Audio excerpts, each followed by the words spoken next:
I'm a PhD student at Strathclyde. My project is on intelligent control for aerospace. So I'll be talking about today, starting with a broad overview of intelligent control and control in general. Then we'll be talking about the present and future capabilities of intelligent control. How is it used now, and how will it likely be used in the future?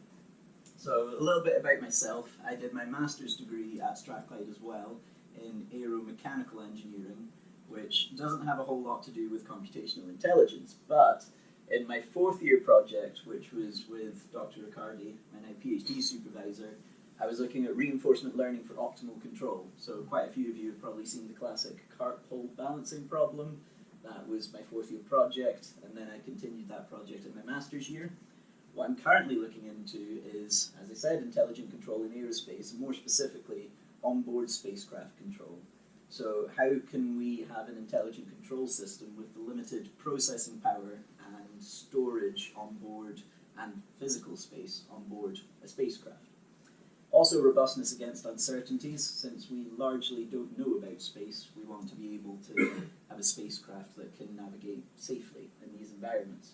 And I'm still doing more work on reinforcement learning control, and hopefully I'll start to see some applications of that for space. Now, I'm part of the Intelligent Computational Engineering Lab, as is Audrey, who'll be presenting next. And what is this? Well, we develop computationally intelligent solutions to engineering problems. So it's designed to be a bottom level up, is that the right phrase? Yes. Bottom level up, where we come up with the methods and then the applications follow after this.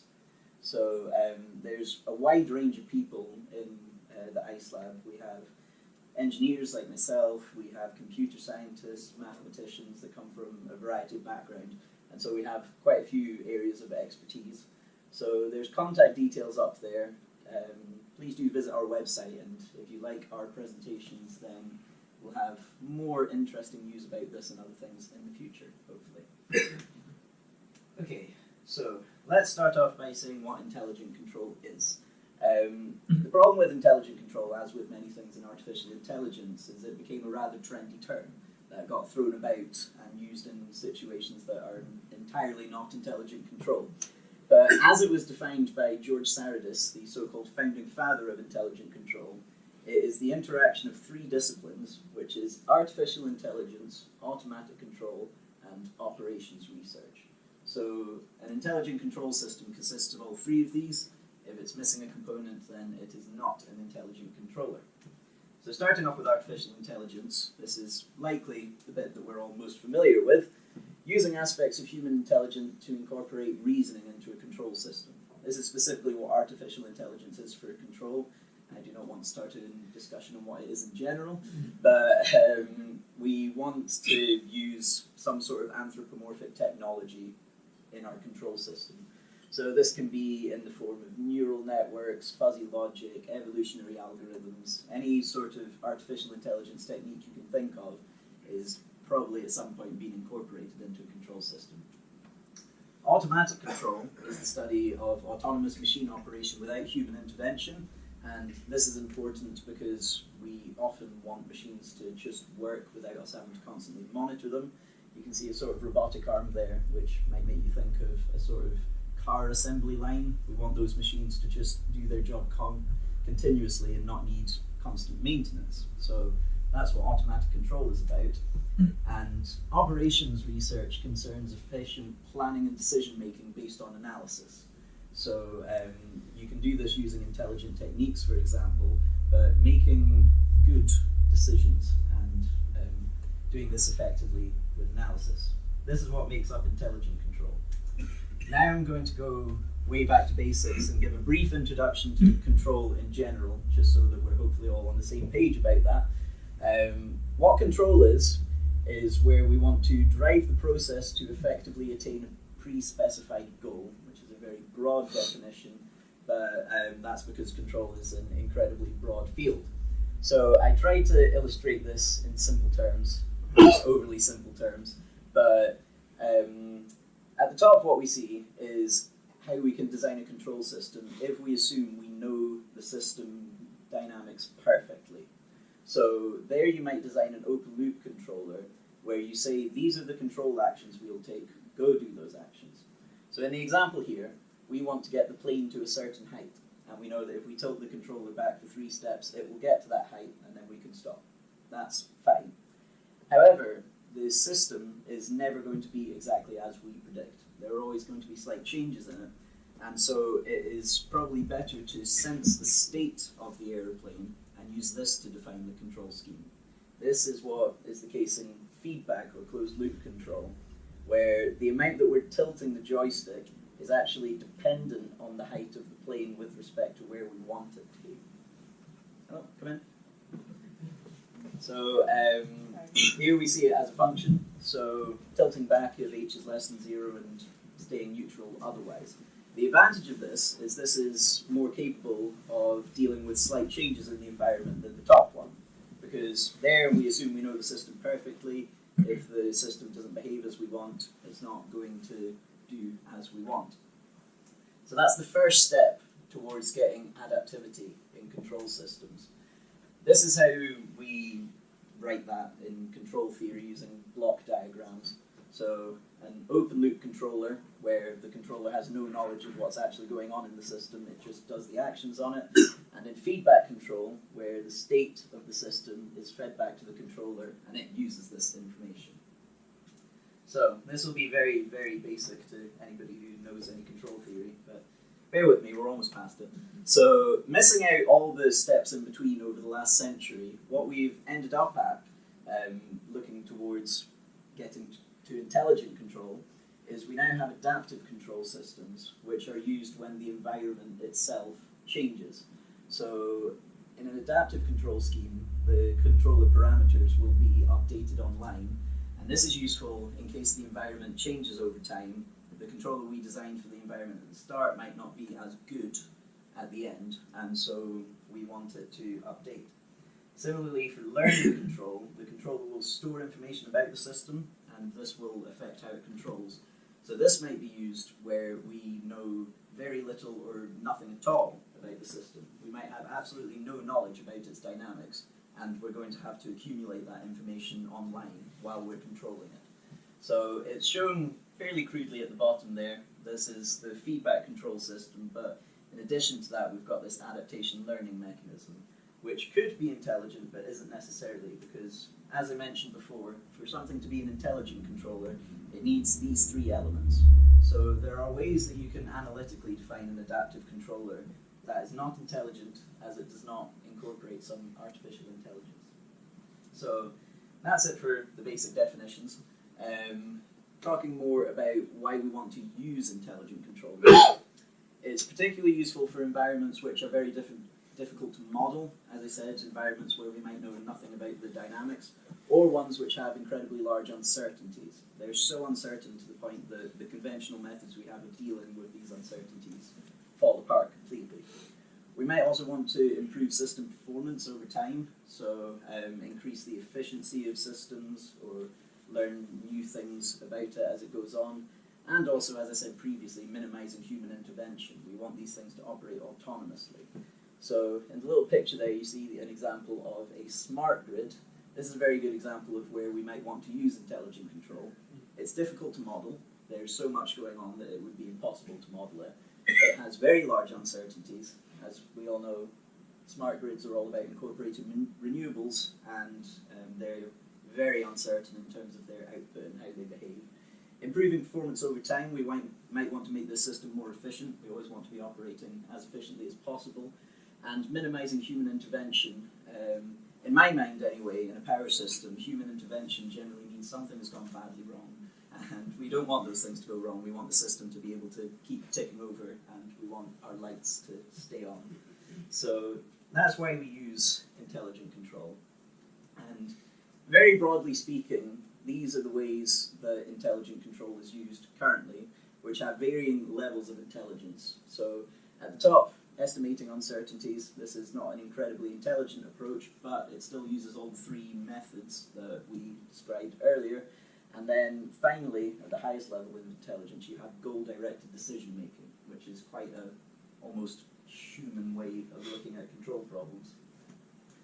So in the first, estimating uncertainties, as I said before, intelligent control is useful for uncertain environments, such as when you have a drone that's flying about in windy conditions, or if you have an X-36 aircraft which doesn't have a tail.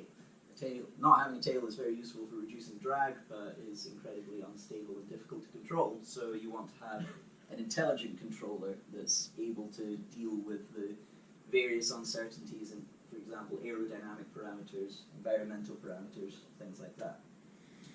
You can also have an intelligent aspect as the controller itself. There's a lot going on in this figure, so I'll just break it down a bit. What we see in the top left is the cerebellar model articulation controller. I won't get into too much detail about what all the points in the diagram are, but essentially this is designed to mimic the human cerebellum, which situates somewhere about there, and I have to apologise to any medical people here. That controls your control function, thereabouts. So this is designed to function similarly to the way the human brain controls.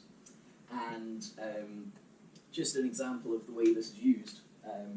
There's a drone there. You can see it balanced with a disturbance-free configuration and with a huge mass, I say a huge mass, a reasonable mass, attached on one of the corners, which is a very difficult situation for most drones to deal with. And using an adaptive controller, similar to the human brain, we can effectively control such systems. Now, modelling and prediction is very useful for all sorts of things, and a good example of that, again, is power. We often want to predict how much wind power we're going to be getting, as an example, and there are very good ways of doing this. I'd imagine some people in the room have very good knowledge of power forecasting using, for example, support vector machines or neural networks. This is very popular, and this is also very useful for a control system. It is able to predict what's going to be happening in the future. Now, fault detection. As I said before, we want these systems to be operating autonomously, so we want them to be able to realise that there's faults themselves, and more to the point, sort out these faults. So I found it a bit hard to find a good illustrative example of this, but this is an example of a thermal image of an electrical fuse box fault, I believe. So electrical faults, for example, will tend to happen quite quickly, and so human intervention is often not possible. So we want the control system to be able to realise, preferably in advance, that something's going wrong and be able to account for this itself. This is very important for autonomy. And finally, at the highest level of intelligence is goal-directed decision-making, where rather than giving your machine a set of instructions of what you want it to do, you tell your machine, go explore Antarctica. And it goes forth and explores Antarctica and gives you lots of interesting things back. Such is the case on Earth Observing 1, the NASA satellite, which I'll talk more about later. But essentially, it's able to use onboard processing to detect which areas are most interesting to observe, and then move to those areas. Sorry, I'm using all the terrible space language, but that's okay. So that's broadly how intelligent control is used. And now we'll look more specifically at where it's used in aerospace. So for launch systems, we can see a Falcon 9 rocket being launched there, or it's a Falcon rocket of some sort by SpaceX, on a nice clear sunny day where there is no wind, because wind is very, very, very, very bad for flight launch systems. They're not terribly good at predicting what will happen in windy conditions currently. So we want to be able to have more intelligent control systems that are able to compensate for this, so it's easier to launch. Entry vehicles, again, this is a very uncertain environment. The atmosphere is very uncertain. Even the physics of what's going on is absolutely crazy in an entry vehicle, and we'll talk more about an example of when entry goes wrong in a minute, but these are another good example of where intelligent control can be used. Docking, that's a picture of a Soyuz spacecraft, I believe, docking with the International Space Station. This is a very high-stakes maneuver, docking, because you're literally taking two spacecraft and crashing them into each other. So you want to make sure that it's done effectively, and at the moment it's often done under the watchful eye of a lot of mission operators. However, what happens if we want a docking to occur when you can't actually speak to the spacecraft? You want then it to be able to solve any problems that might arise itself. So that's why we'd want an intelligent controller.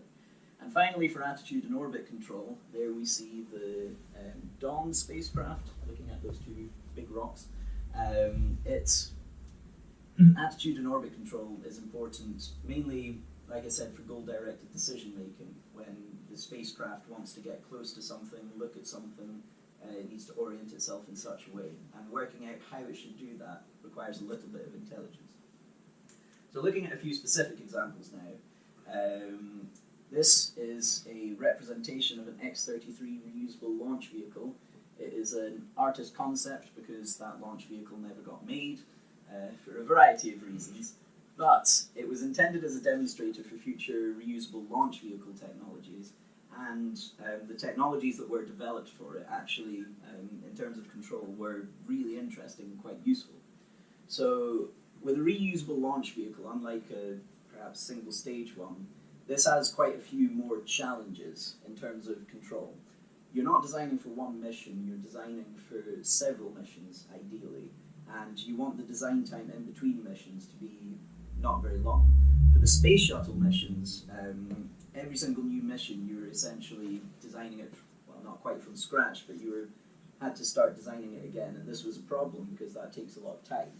So you want your reusable launch vehicle control system to be able to go up and down, and you only need to put in a few parameters saying this is how much fuel we want, this is where we want to go, and you want it to work out itself. Also, because it's going up and down a lot, there is more potential for failure in the system. And as you said before, we want the system to be able to deal with its own failures. So in the paper that I mentioned at the bottom, they use neural networks to have some adaptivity in the system. This neural network is able to approximate various uncertainties and help control the aircraft, even, for example, when its actuator outputs are saturated, which is conventionally a pretty difficult control problem, but in space vehicles this happens all the time, so we need to be able to allow for that. As I said, unfortunately this X-33 never flew, but the control systems developed for it are still used in some aircraft currently, for example. So now here's an example that I'll say is when they should have used intelligent control in the ExoMars 2016 entry demonstration module. So this was designed to test some of the landing systems that are going to be used on the Mars 2020 mission by ESA, and also to collect a lot of atmospheric data. They said that the experiment was largely a success. However, the spacecraft did crash, unfortunately, on 19th of October, 3 years ago. So what happened, where it all started to go wrong, was round about here after the parachute deployed and the spacecraft vibrated a little bit. Not too much of a problem, it was able to deal with that vibration. But then a sensor measurement became saturated, and when the spacecraft calculated its altitude, it found that its altitude was negative. Now, anybody who's ever sat a physics exam or a maths exam, you've probably been told many times, check that your answer makes sense. The system did not do this. The system just assumed, okay, this is my altitude, fine, and then it calculated what height it was at relative to where it wants to be, and it said, okay, we're lower than the required height, we should start landing. So it started its landing sequence at 3.7 kilometers above the surface of Mars, and then proceeded to crash into Mars at about 150 meters per second. So there are various things that went on in the lead up to that failure happening, but simply put, an intelligent control system would have been able to realize that something was wrong as soon as it got a negative altitude estimation, and hopefully would have been able to do something about that as well. Now, looking at some existing very intelligent spacecraft, the first example of an intelligent control system which took over control of a spacecraft was on NASA's Deep Space One. It was testing three main technologies. The intelligent control system was only on for about a week, I think it was. They didn't want to let it go too wild, but it was testing these three things. I won't go into too much detail on what they are, but after this demonstration, the technologies that were tested on it became widely used in similar systems. So I think most notably the auto-navigation system, which uses some image processing to look at objects and decide how they're moving and how to get to them. A very similar thing was used on the Rosetta mission when they landed on that comet. So this is a very interesting illustrative example of perhaps how spacecraft intelligence originally started. And now, currently, well, I say currently, this was about 10 years ago, but perhaps where we're at now in terms of levels of intelligence, it's best summed up with NASA's Earth Observing 1, which is running the autonomous Spacecraft experiment. So, as I said before, we ultimately want to have a spacecraft where we send it off, tell it to explore something, and don't tell it much else. This is the case with Earth Observing 1, which has onboard data processing. It takes loads and loads of images, and probably most of those images are absolute garbage. So we don't want to be wasting the precious communication we have with Earth sending back all this garbage. So what it does is it processes the images online, determines which ones would be of most use, and then tries to get better images of that area. And then when it finds that there's nothing more of interest in a certain area, it'll move on to a new one. Specifically, it's looking at things like volcanic eruption, ice collapse, and things like that. But the most notable thing about this is its hierarchical control structure, which is very important for intelligent control. This is the onboard science, that's where all the image processing and things occur. And this feeds directly to the Casper planner, which is the sort of thinking part of the spacecraft. This is the brain that says, okay, what is of interest here? Is there anything worth seeing? And if there is, it'll tell the spacecraft command language, we want to look at this more. And then the spacecraft command language will say, okay, that means we need to orient ourselves this way, do this thing, and it'll send instructions to more lower levels that eventually get down to the very low level of the system hardware, just saying thrust for this long and things like that. Hierarchical control structures are very important, especially for when you have a truly autonomous spacecraft. So these are very common to see. So that's the current state of intelligent control in aerospace. Looking towards the future now, what I expect is we will see more real-world applications appearing. At the moment, a lot of studies are done in simulation, and they're generating interesting results. However, the actual satellites using these techniques are relatively few and far between. Building on from that, the conventional adaptive control schemes that are currently used on spacecraft, these are very widely tested and generally robust, and so spacecraft engineers are somewhat unwilling to change these because they work. However, they can be augmented with intelligent techniques as well, and this is something that we'll likely see in the future. And finally, greater autonomy and intelligence on spacecraft in general, so more things like Earth Observing 1 after we see the uses of these. To illustrate what I mean by this, this is an example of an adaptive control system called Model Reference Adaptive Control, where you have a reference model of the system and some sort of learning mechanism that trains the reference model and updates the controller accordingly. This can be defined analytically, but there are also various places here that you can incorporate intelligence. So the learning system can have, as I mentioned before, any sort of artificial intelligence technique put on top of it, you name it. In the plant reference model and the controller, these can be replaced directly, for example, with a neural network, a fuzzy logic controller. Neuro-fuzzy methods are also very common in intelligent control, and a wide variety of other things. So when we spoke to the European Space Agency in December, this is what they seemed very keen on, taking their existing adaptive control schemes and making them more intelligent. So I'll be hopefully researching a bit more of this and seeing how we can design intelligent control schemes more effectively. And then looking at greater autonomy and intelligence, from this paper, which was reviewing spacecraft autonomy, they said that they're looking for an autonomous thinking spacecraft, much like an Earth Observing 1, but perhaps even more autonomous, that simply senses its environment and plans its activities itself. So every now and then it might just get back to you with a bunch of new interesting scientific data. what this graph shows is the levels of intelligence that we currently have in spacecraft. So from left to right, that's less intelligent to more intelligent. And on the y-axis, we see the number of applications of each. So the general trend is that there are fewer applications with higher intelligence. I imagine that balance will change slightly over the years, possibly not much, because low-level intelligence is still very useful and widely used, but more autonomous thinking spacecraft will be used because of their incredible usefulness, the fact that we don't need humans to monitor them all the time, and they hopefully produce very good return on the data that they give us. Okay, that's all from me. Thank you very much for your attention.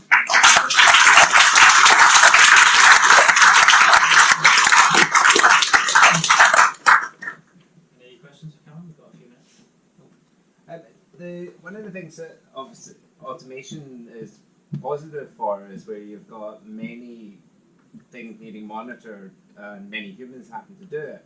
And so I'm thinking like drones running around looking at wind turbines, looking for them wobbling.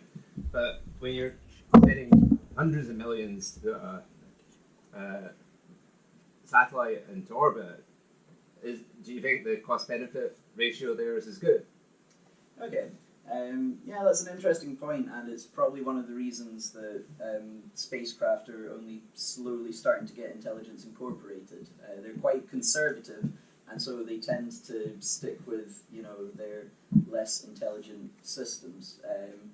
Regarding the wide variety, talking about getting lots of things, the problem with onboard intelligence is you want to be doing it with minimal data, essentially, which usually for machine learning is quite bad news.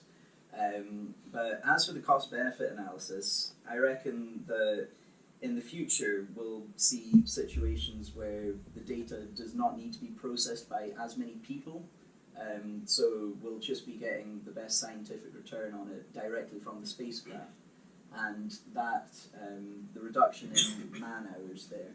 And like I mentioned, for the reusable launch vehicle, between missions, you're reducing the number of man hours a lot if you have a very good adaptive control system that doesn't need to be entirely redesigned every time.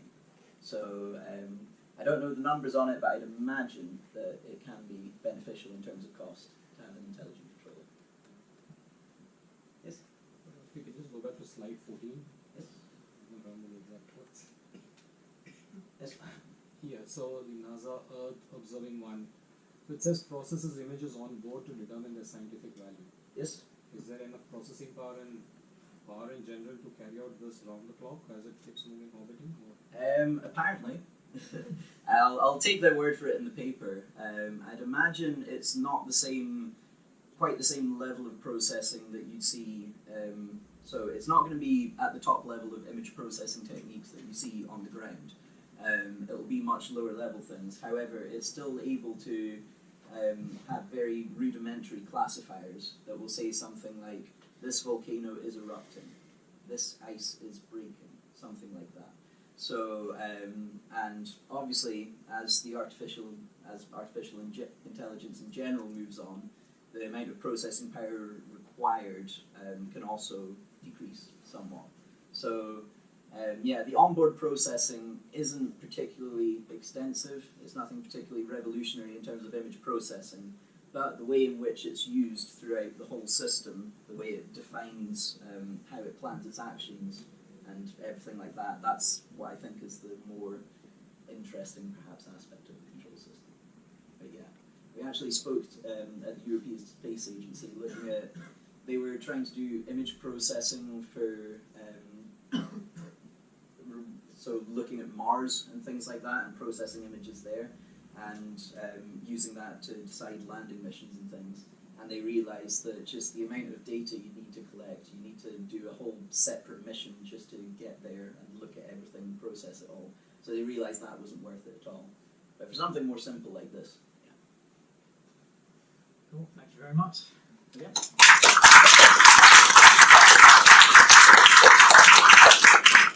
Alright, next up we have Audrey.